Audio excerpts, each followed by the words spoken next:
Hello દોસ્તો, આપણે આવી ગયા છે વિસનગર મારા મામાના ઘેર, કારણ કે મારા નાના મરી ગયા છે. આજે 13મું છે, તો ઓલરેડી આપણે આવી ગયા છે અને આપણે આજે બનાવીશું, બધું બતાવવામાં આવશે તમને. તો ઓલરેડી તમે જોઈ રહ્યા છો કે અહીંયા સવારમાં બધી વ્યવસ્થા થઈ ગઈ છે, મંડપ રૂપાઈ ગયો છે અને આપણા પરિવારના બધા આવી ગયા છે.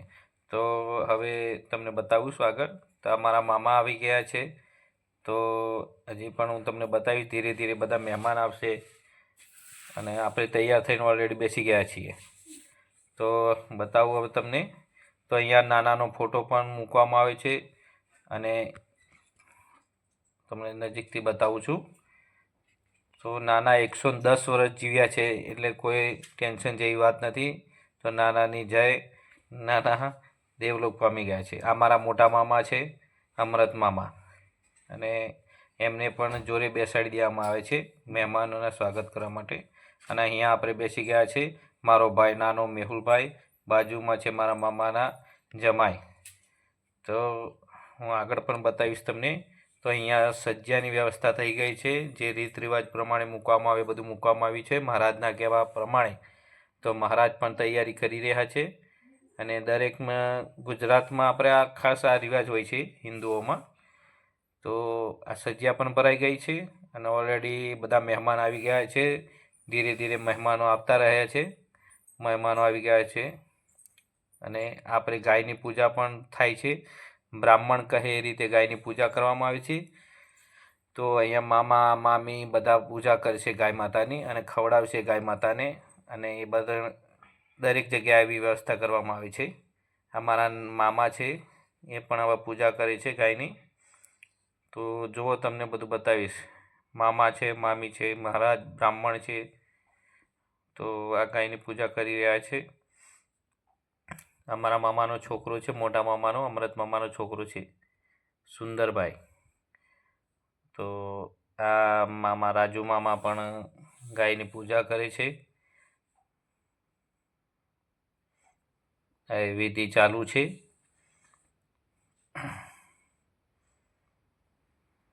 અને દરેક જગ્યાએ વ્યવસ્થા કરવામાં આવે છે. પૂજા તો કરવી જ રહી ગાય માતાની, અને ગાય માતાની પૂજા કરવી એ મહાન વસ્તુ છે. તો આગળ પણ તમને બતાવીશ. પહેલાં આ મામા પણ આવી ગયા છે, કંઈ પૈસા મૂકવાની વાત કરી રહ્યા છે. તો ઓલરેડી ગાયની પૂજા પણ કરશે. ટૂંકમાં બતાવી દઈશ તમને, કેમ કે વિડીયો લાંબો થઈ જશે.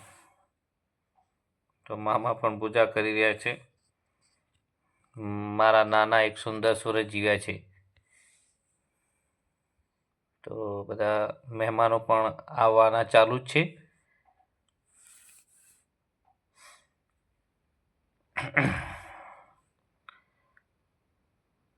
મંડપમાં બધા મહેમાનો આવે છે, ચા પાણી કરીને બેસી જશે બધા. ગાયની પૂજા થઈ ગઈ લાગે છે. હવે વારા પરથી પૂજા કરશે બધા. એમાં માણિયાઓને પૂજા કરવાની નથી આવતી. તો અહીંયા મારા કાકા આવી ગયા છે, મારો ભાઈ મેહુલ પણ છે, અને અહીંયા મારા નાના કાકા રજનીભાઈ જયસ્વાલ. તો એમના શૈલેષ કાકાનો છોકરો છે.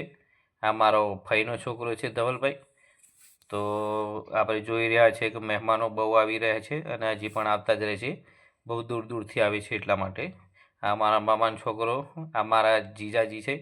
તો અહીંયા જમવાની વ્યવસ્થા ચાલુ થઈ ગઈ છે. જમવાનું બધું તૈયાર છે અને મહારાજ પૂરી કાઢીને બેસી ગયા છે. હવે જમવા ચાલુ થવાની વ્યવસ્થા માટે જ બેઠા છે. મહારાજ જય માતાજી. તો અહીંયા ઓલરેડી ચલો જમવાનું ચાલુ થઈ ગયું છે. ગરમ ગરમ જમવાનું બધા લાઈનમાં લાગી ગયા છે. દાળ ભાત શાક પૂરી લાડુ. ઓહો, તો આ તો મારા ભાઈ પહેલાં ડીશ લઈને બેસી ગયા છે. મારો નાનો ભાઈ છે, ભૂખ લાગી ગઈ છે એમને. તો આ બધું વ્યવસ્થા ચાલુ છે. મસ્ત ગરમ જમવાનું છે.